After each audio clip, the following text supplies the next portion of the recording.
आपकी पार्टी यानी कांग्रेस पार्टी पैसे लेकर बीजेपी के साथ मिलकर काम कर रही है और आप संदीप दीक्षित कह रहे हैं कि उनकी मुखबरी, उनकी जासूसी हो रही है।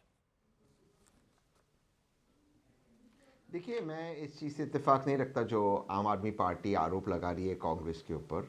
इसकी 2 या 3 वजह है। प्रमुख, इस मुल्क में भाजपा क्यों सत्ता में आई? अगर हम इतिहास में जाए तो इंडिया अगेंस्ट करप्शन का जो आंदोलन था, जिसके सारे नेता, अधिकतर नेता भाजपा में चले गए, वो कांग्रेस को हटाकर भाजपा को लाने की एक षड्यंत्र था। दूसरी चीज़, खुद आम आदमी पार्टी ने कहा है, उनके नेताओं ने कहा है कि केंद्र में मोदी जी होनी चाहिए और दिल्ली में अरविंद केजरीवाल जी होनी चाहिए। तीसरी चीज़, क्या आम आदमी पार्टी भाजपा की मदद कर रही थी जब वे हरियाणा का चुनाव लड़े, जब वे गोवा का चुनाव लड़े, जब गुजरात के अंदर उन्होंने कांग्रेस को इतना डेंट किया कि कांग्रेस सबसे कम टैली पर चलेगी? तो इस चीज़ में कोई सच्चाई नहीं है। मैं इस बात से पूरी तरह से मैं इस बात को मानता हूं कि जिन शब्दों का प्रयोग माननीय अरविंद केजरीवाल जी के लिए हुआ वो नहीं होना चाहिए। कोई भी व्यक्ति देशद्रोही नहीं होता। ये पहले भी गलती कर चुके वो जो एक कवि है जो आजकल बेरोजगार है और शत्रुघ्न सिन्हा जी के परिवार को टारगेट कर रहा है, उसकी बातों पर कांग्रेस ने अरविंद केजरीवाल जी को व्यक्तिगत टारगेट किया। ये नहीं होना चाहिए। लेकिन ये बात आम आदमी पार्टी को भी समझना चाहिए। ये कह देंगे कि कांग्रेस को इंडिया अलायंस के बाहर निकाल देंगे, कैसे निकालेंगे? 2 सवाल का जवाब आज तक आम आदमी पार्टी नहीं दे पाया। आपके दर्शकों के सामने आज ये जवाब देते मेरी बात को। मेरे इंटरव्यू में भी कहा कि चींटी हाथी को धमकी दे रही है कि आम आदमी पार्टी तो चींटी की तरह है और कांग्रेस एक हाथी है। देखिए, ऐसा है कि माननीय अरविंद केजरीवाल जी कहा करते थे कि शीला जी के खिलाफ उनके पास जितने भी एविडेंसेस है, जितने भी सबूत है, एक सीडी में, जैसे वो मुख्यमंत्री बनेंगे शीला जी को अरेस्ट करेंगे। आज 11 साल हो गए, शीला जी तो आप हमारे बीच नहीं रही, उनके परिवार पे कोई आरोप नहीं, माननीय अरविंद केजरीवाल जी अरेस्ट हो गए। हालांकि मैं उस अरेस्ट से इत्तेफाक नहीं रखता। दूसरी चीज, एक सवाल का जवाब प्रियंका आज आपके शो पे देकर मुझे बता दें। सुप्रीम कोर्ट ने कहा था कि माननीय अरविंद केजरीवाल जी मुख्यमंत्री के रूप में फंक्शन नहीं कर सकते, वो ऑफिस नहीं जा सकते, वो मीटिंग नहीं कर सकते, ये सारी चीज। अगर मान लो आम आदमी पार्टी जीतती तो कैसे करेगी? लेकिन कोई जवाब नहीं है। आम आदमी पार्टी ने दिल्ली के लोगों को भ्रमित किया है और उनको हारना जरूरी है। क्या संदीप दीक्षित, क्या आप कांग्रेस के कैंडिडेट बीजेपी से पैसे लेकर चुनाव लड़ रहे हैं, जो आम आदमी पार्टी का आरोप है? और क्या अजय माकन को बाहर का रास्ता दिखाएगी पार्टी, जैसा अरविंद केजरीवाल ने अल्टीमेटम दिया राहुल गांधी को? मैं हाइपोथेटिकल आपको एक सवाल पूछता हूं। हाइपोथेटिकल नहीं, मैं मान लेते हैं बात में सच्चाई है, हाइपोथेटिकल सवाल पूछने की नहीं, मैं आपको उसका के अंदर डायरेक्ट हो रहा है। मैं आपको जवाब देता हूं, ठीक है, मैं आपको स्पष्ट जवाब देता हूं मेरे भाई। तो बिल्कुल डायरेक्ट, तो मैं डायरेक्ट जवाब देता हूं।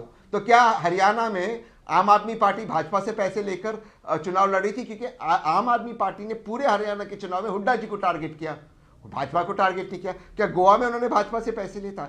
इसलिए मैं कह रहा हूं, देखिए, कांग्रेस और आम आदमी पार्टी के कुछ वोट्स एक वोट है और उन वोटों को एक रखना जरूरी है। ये देश के लिए जरूरी है। ऐसा ना हो जाए कि वोट कम हो, सीटें कम आ जाए तो कांग्रेस और आम आदमी पार्टी को गठबंधन करना पड़े। इसलिए अटैक कीजिए, चुनाव लड़िए, लेकिन इस तरह के आरोप कि कांग्रेस को हम बाहर कर देंगे, ये देशद्रोही आरोप नहीं होने चाहिए। दोनों पार्टी को मैच्योरली बिहेव करना ओके, नहीं, दोनों पार्टियों को क्या, दोनों तरफ से आरोप प्रत्यारोप तो लगी रहे हैं।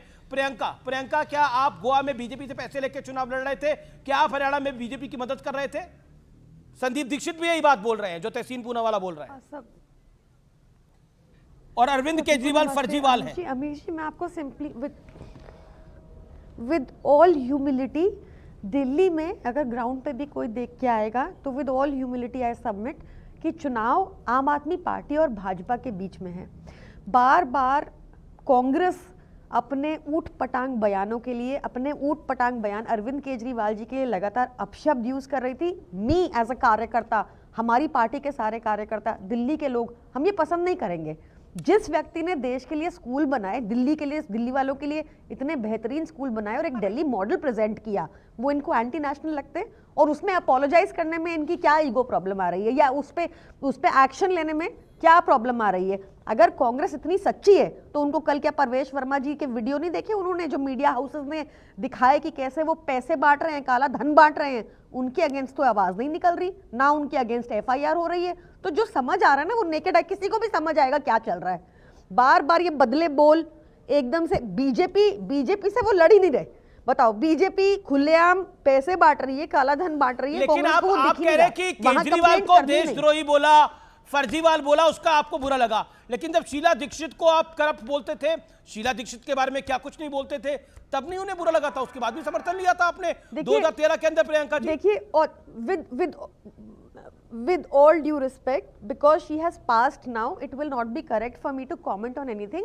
बट हाँ, ऐसा हुआ था कि अरविंद केजरीवाल जी एफआईआर करने लगे थे। वो पहले व्यक्ति हैं जिन्होंने अंबानी के अगेंस्ट भी एफआईआर कर दी और भाजपा ने उनसे एसीबी 3 महीने के अंदर छीन ली।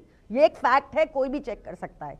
तो उसमें अब क्योंकि वो है नहीं इस दुनिया में, तो मुझे है नहीं, पर आपने आरोप लगाया, आपने लालू यादव को आपने करप्ट कहा, चोर कहा, आपने स्वर्गीय मुलायम सिंह यादव को क्या कुछ नहीं कहा, आपने कहा, और उन सबके साथ फिर आप बैठते थे बैठक के अंदर। ये तो आप ही ने करा ना इस देश की राजनीति के अंदर। शरद पवार को आपने क्या कुछ नहीं बोला? मैं आपको ये बता देती हूँ, आज आम आदमी पार्टी अपना रोना, आज अपना आम आदमी पार्टी अपना रोना लेकर शरद पवार के पास तो जा रही है कि हमें कांग्रेस से बचाओ। अब मैं जवाब दे लूं, आप बीच में मत टोकिएगा। मैं बिल्कुल नहीं टोक रहा आपको मैडम, मैं जवाब दूं, आप टोकिएगा मत, फिर फ्लो टूट जाता है। देखिए क्या हुआ कि कांग्रेस, आपको ध्यान होगा दिल्ली मेयर इलेक्शन हुए, उसमें कांग्रेस वॉकआउट कर गई। दिल्ली में लोकसभा चुनाव थे, तो लोकसभा चुनाव में कांग्रेस के किसी नेता ने आम आदमी पार्टी के प्रत्याशियों के लिए प्रचार नहीं किया, पर अरविंद केजरीवाल जी ने सारे प्रत्याशियों के लिए प्रचार किया, चाहे आम आदमी पार्टी का हो चाहे कांग्रेस का हो। अरविंद केजरीवाल जी चंडीगढ़ भी गए प्रचार करने कांग्रेस के प्रत्याशियों के लिए, और उसमें मतलब कोई प्रॉब्लम नहीं है। बट एक बहुत देर से देखा जा रहा था कि कांग्रेस किसी के इशारों पर नाचते हुए, क्योंकि ऐसा तो नहीं है कि उनको परवेश वर्मा दिख नहीं रहे पैसे, काले पैसे बांटते हुए, उनके ऊपर चू नहीं निकल रही। ठीक है, जवाब ले लेते हैं। ओके, मतलब परवेश वर्मा जी की वीडियो जब सुधांशु, आज मुझे लगता है कि कांग्रेस और आम आदमी पार्टी के बीच में ये लड़ाई बहुत बड़ी है, लेकिन किसके इशारों पर?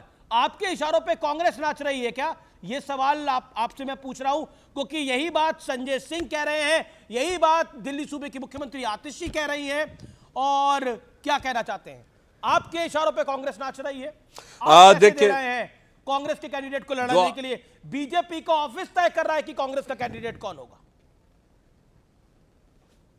वैसे तो ये इन दोनों के बीच की आपसी बात है, परंतु जो आज बयान आम आदमी पार्टी ने दिया है उसके 2-3 निष्कर्ष बहुत साफ हैं। पहला निष्कर्ष, यानी आम आदमी पार्टी को अब बिल्कुल साफ दिखने लगा है कि उसकी हार तय है, तो वो हार के कारणों की जो भूमिका बनाने में लगे हैं उसमें भाजपा के साथ साथ कांग्रेस में भी हार के कारण ढूंढ रहे हैं। यदि इन्हें रत्ती भर भी विश्वास होता कि ये जीत रहे हैं तो ये हमारी तरह बोलते, जैसे लोकसभा हमने कहा था, अरे भाई सीधे मिल जाओ ना, कांग्रेस और आम आदमी पार्टी मिल जाओ तो भी जीत देंगे, और आप लोग मिले और उसके बाद हमने 7 सीटें निकाली। पर आज ये कहना साफ दर्शाता है कि आम आदमी पार्टी को लग रहा है कि वो बड़े कमजोर विकेट पे आ गए। दूसरा निष्कर्ष, इससे बहुत साफ हो जाता है कि इनके बीच की जो मोहब्बत की दुकान थी उसमें एक दूसरे के प्रति कितने नफरत भरे अरमान थे। ये कैसे एक दूसरे के साथ लगे हुए थे, मिले हुए थे। 6 महीना पहले दिल्ली की जनता ने देखा, तो मैं कहना चाहता हूं ये दोनों एक दूसरे से वैसे ही गले मिले थे, जो मैंने आज बोला भी है, जैसे अलाउद्दीन खिलजी अपने चचा जलालुद्दीन खिलजी से गले मिला था, और दोनों की नजर यह थी कि कौन एक दूसरे को निपटा कर गद्दी पूरी कब्जा कर ले। अब इनके ये अरमान उभर कर सामने आ गए। अब दूसरी बात मैं बताना चाहता हूं तहसीन भाई को। तहसीन भाई, आपने इंडिया अगेंस्ट करप्शन की तो बात कही, आप भूल गए आम आदमी पार्टी को पालकी ढोकर सत्ता की दहलीज किसने पार कराई थी? कांग्रेस पार्टी ने। 2013 के विधानसभा में भाजपा सबसे बड़ी पार्टी थी, 32 सीटें आई थी, आम आदमी पार्टी की 28 और कांग्रेस की 8। और शीला दीक्षित जी के सारे अपमान को भूलकर आपके समर्थन से कांग्रेस ने सरकार बनाई, और वही केजरीवाल जी जो कहते थे मेरे पास